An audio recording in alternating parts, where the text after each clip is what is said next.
this is not your typical recipe. It's kind of just revamping a frozen boring pizza. So what you're gonna need is some herby seasonings, no salt. You're also gonna need some mandarin oranges. Do not knock it until you try it. And of course some onions.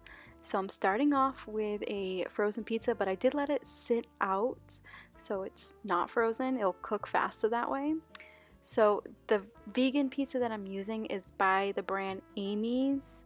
They are pretty pricey. Most of their pizzas are very plain. I find that most frozen vegan pizzas come plain. So you kind of have to work with what you got, and that's how I came up with this.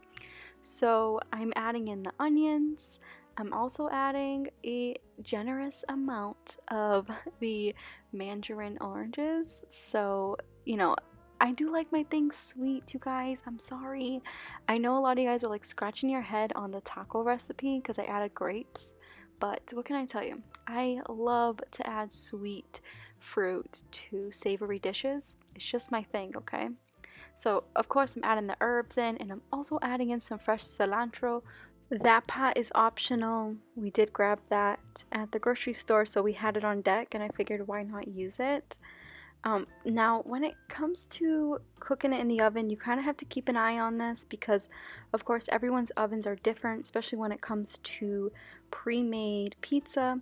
I put it in the oven for 10 minutes, and this is how it came out. We do not like it crispy. We like it very doughy and soft, and make sure the cheese is nice and melted. And that's another thing. You can also add some extra vegan cheese. You can add some tomatoes. Be creative. That is the whole purpose of cooking. Speaking of being creative, you guys know I love to use scissors instead of a pizza cutter. It just works so much better.